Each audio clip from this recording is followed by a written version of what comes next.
یہ تو اس سے پوچھو باپ سے کہ جو عید سے پہلے اپنی بیوی سے مشورہ کر رہا ہے کہ عید آ گئی ہے، اگر بیٹی کے گھر کپڑے نہ بھیجے تو اس کی ساس باتیں کرے گی۔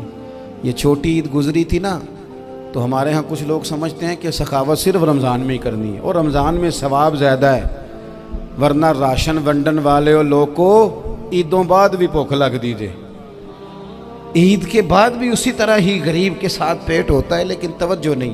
ایک تو ذوق علم پیدا کریں۔ ہم نے اس عید پہ کوشش کرنی ہے کہ ہماری گلی میں، ہمارے محلے میں، ہمارے دائیں بائیں تھوڑا سفر کریں، بچوں کو دیکھیں، سرکاری سکول سے نکلتے بچوں کو دیکھیں، مساجد مدارس سے نکلتے بچوں کو دیکھیں۔ ہم نہ ایک ایک دو دو کا ساتھ دیں۔ یہ جتنی سیاسی جماعتیں کام کر رہی ہیں، جن کی حکومت تھی، جن کی ہے، پتہ نہیں کل کس کی آئے گی، میں تو ذاتی طور پر ان سے پورا مایوس ہوں۔ مجھے تو نہیں لگتا کہ جتنے لوگ آج تک حکومت کر چکے ہیں، بار بار آتے ہیں یا پچھلی حکومت گئی ہے، ان کے پاس کوئی پلان ہی نہیں ہے۔ یہ تو بیچارے ایک دوسرے کی ٹانگیں کھینچنے کے علاوہ نہ کچھ کر سکے ہیں، نہ امید ہے کچھ کریں گے۔ لیکن غریب کی تکلیف بڑھ گئی ہے۔ میرے پاس 20 لوگ آتے ہیں، آتے تو وہ دعا کا کہنے ہیں، آتے تو صرف یہ بتانے ہیں کہ اس مشکل میں ہوں، دعا کرنا۔ لیکن دوستو، لوگوں کی باتیں سن کے بڑی تکلیف ہوتی ہے۔ ہم کیا کسی کی مدد کر سکتے ہیں؟ ہمارے لیے تو مدارس چلانے مشکل ہیں، لیکن لوگ اذیت کا شکار ہیں۔ ذہنی کرب کے نیچے لوگ آ گئے، اتنی بڑی اذیتیں کھڑی کر دی گئی ہیں۔ تھوڑا تھوڑا دیکھو، 2 کا کھانا 3 بھی تو کھا ہی سکتے ہیں نا، 3 کا کھانا 4 بھی تو کھا ہی سکتے ہیں نا۔ میرے محبوب نے ہمیں یہ نہیں کہا تھا زیادہ گوشت پکانا، بلکہ رسول پاک نے تو رنگ ہی بڑا سادہ دیا ہے۔ کریم نے فرمایا، عائشہ شوربہ ذرا زیادہ کر لو، پڑوسیوں کو بھی سالن دے دیں گے، تھوڑا شوربہ زیادہ کر لو، اسی کو بڑھا لو، تھوڑا شوربہ بڑھا لیں، تھوڑا تھوڑا ایک دوسرے کی مدد کریں، دست شفقت رکھیں۔ گلیوں میں سنسان لوگ، اب تو لوگ ایک دوسرے سے دکھ بھی نہیں کہتے، وہ کہتے ہیں دینا کسی نے ہے کچھ نہیں، اور تماشا الگ سے بن جائے گا۔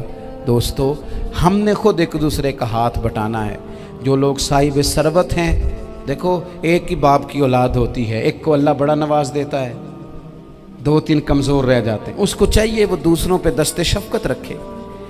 ایک گلی میں سارے لوگ ایک ہی قبیلے کے، ایک ہی علاقے کے، ایک آگے نکل گیا ہے، اسے چاہیے وہ دوسروں کا خیال کرے۔ عزیز بھائیوں، ہم نے اس کمر توڑ مہنگائی کے دور میں، تقریر تو میں کر رہا ہوں، یہ کسی اور نے کیسے شروع کر دی؟ جمعوں میں، محفلوں میں کانوں کے ذائقے کے لیے نہ آئیں، اس لیے آئیں کہ میرے علم میں، میرے عمل میں یہ کوئی اضافے کی بات بنے گی، میں کوئی نصیحت حاصل کروں گا تو میرے دل کا زنگ اترے گا۔ ہمارے ہاں یہاں لوگ مزے کے لیے آتے ہیں، اور آج کل لوگ فوٹو کے لیے آتے ہیں۔ ان 2 کاموں سے نکل کر خالص اصلاح کی نیت سے، علم کا شوق، ہمارے ہاں تیزی سے ایک حرکت کی گئی، علماء کا وقار خراب کیا گیا اور لوگوں کو دینی علوم سے دور کیا گیا، اور اس میں بعض بیچارے واعظین اور خطباء نے بھی کردار ادا کیا، جب جعلی پیر کی تعریفیں کھول کے کیں، اور اسے پتہ نہیں کہاں تک۔ یہ اسٹیج جو ہوتے ہیں نا، ان میں کوئی بندہ اچھا لگے بھی تو اس کے لیے دعا کرنی چاہیے، تعریفیں نہیں کرنی چاہیے۔ تعریفیں اس کا کوئی فائدہ نہیں ہے، اس بندے کو تو دعا کا فائدہ ہے۔ اگر آپ کو اچھا لگ رہا ہے تو اسے دعا دیں، اس سے زیادہ کچھ نہیں کریں۔ اور ہمارے ہاں جناب وہ نقیب محفل بیچارے کی شامت آ جاتی ہے اگر تعریفیں تھوڑی کرے تو، کہتے ہیں انہوں تو نام ہی نہیں لینا ہوں۔ اور بھائی اس کے نام لینے سے آپ کا قد اونچا ہوتا ہے۔ تو علم اور عالم، ان دونوں چیزوں سے قوم کو دور کیا گیا۔ دینی تعلیمات کا فقدان ہے۔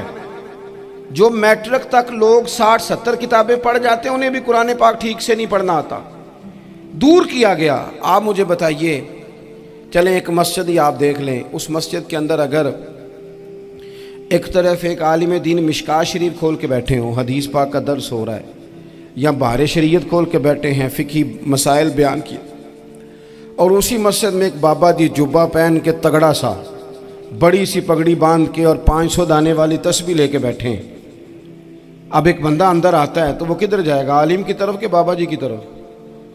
وہ کیوں جا رہا ہے بھلا بابا جی کی طرف؟